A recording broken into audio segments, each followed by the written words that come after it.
Evening guys, got a review on the Banshee for you today, along with a bit of a giveaway. Managed to get to 100 subscribers, and as a thank you for that, I've got some premium codes, for a month of premium time, 2 codes, that Raybot was very generous enough to give to me. I'm going to be giving them away to subscribers, so if you've not already, if you could click the subscribe button. If you've got your subscriptions set to private, post that along with your gamer tag or your PSN name on the comment section, if you don't mind.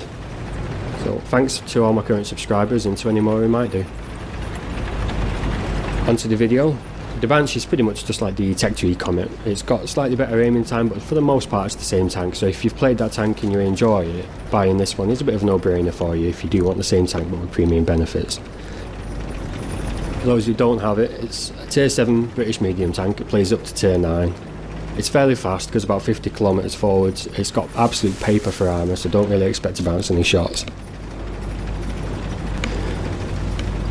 It's got a very nice rate of fire. You're looking at about 4 seconds between shots. Your penetration is about 148 with 208 on your premium.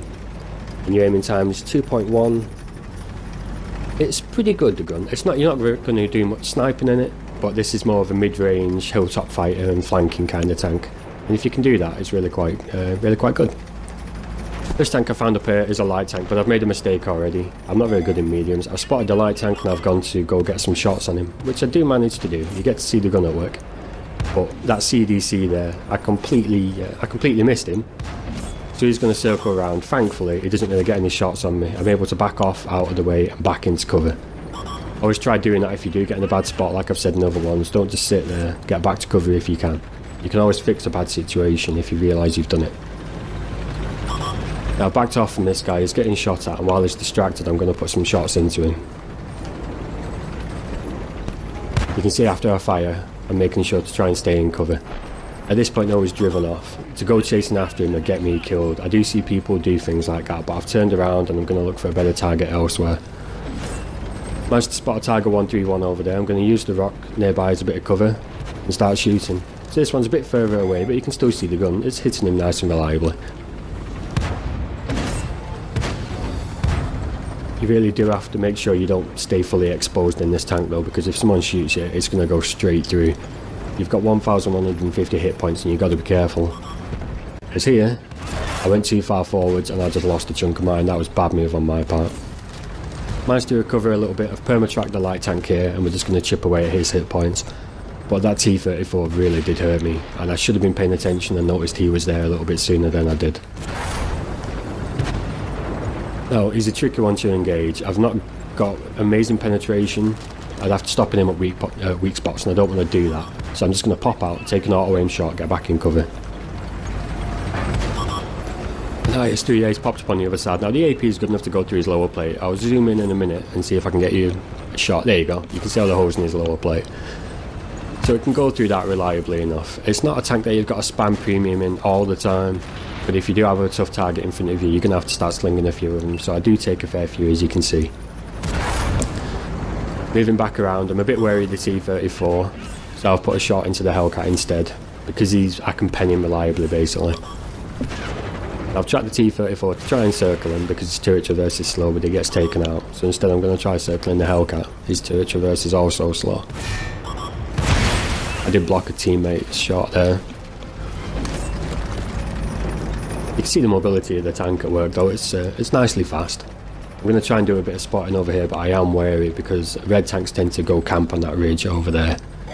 And all it takes is 2 shots from most of the tanks over there to take me out of the game. Scorpion there. The accuracy on the move isn't brilliant, but sometimes you've just got to risk taking a shot. You know, you're going to miss every shot you don't take at the end of the day. The tank does have plenty of shells, so you can afford to do that, to be fair.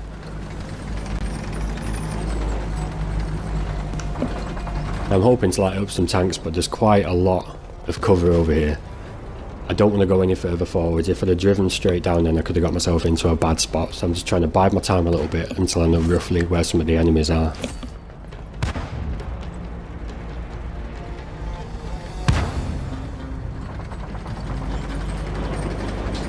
I'm backing up a bit just to see if I can get a look at the heavies over there, but they're too far out of range.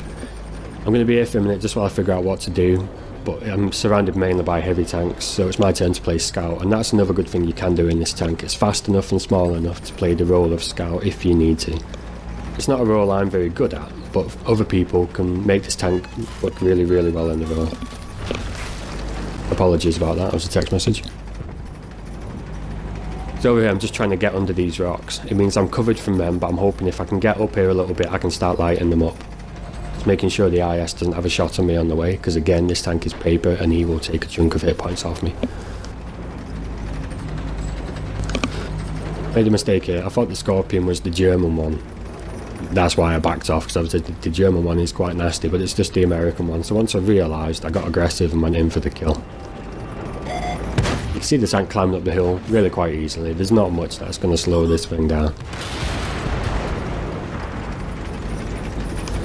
I do have a King Tiger behind me at the moment, but I figure there's a few of us here who just want to get this T-29 out of the game.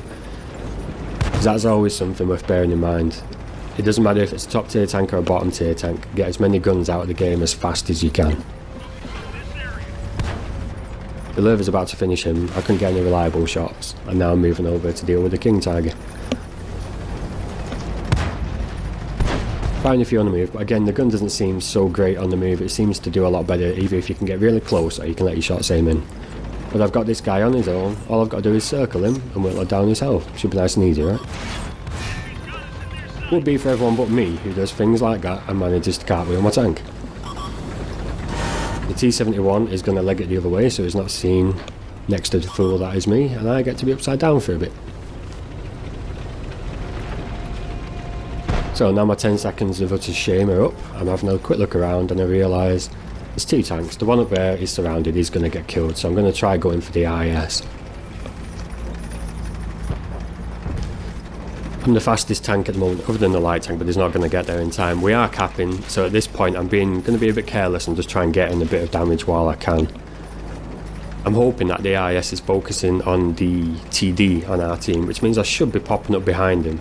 Moves like this can be risky though. I've got 410 hit points left. He could one-shot me if he high rolls a little bit. But I do get lucky and he's facing the other way, so I put a shot into his tracks. Doing that can be useful because a tank's turret traverse is fairly slow, heavy tanks, but if they can turn the tracks as well, they can bring the gun to bear on you a lot easier. So I got some shots onto him. We won fire cap. Managed to get the carry up on this game, which is most kills, most damage, all that kind of stuff. So I ended up doing okay, considering I managed to flip my tank halfway through. Now admittedly, that's probably the best game I've had in the tank so far. It's not one I've been doing so well in, but that's not a fault of the tank, that's a fault on me. I'm not very good with the paper mediums. I do okay if I've got decent turret armour and things, but this tank, it's going to take me a bit to get used to. And it'll be the same for anyone who's not really played mediums of this sort. It can take a while to get used to, but it is a very, very fun tank. For those who've played it a lot, Banshee Comet or things like the T20, then it should be a dream to play this tank by rights. I'll bring up stats so the people who are interested in those can pause the replay now and just have a quick look at those. A couple of stats it doesn't tell you there. It gets 12 degrees of gun depression, which is quite a decent amount. It also gets a 60% silver bonus, which is really quite nice, but if you're in a tier 9 game and you've got to spam the premium, it's going to eat away at your shells. Now, the next tank I'm going to do a review of is this one that Jocko gifted me. I'm hoping to do that one for you in a few days. Okay, thanks a lot for watching, guys.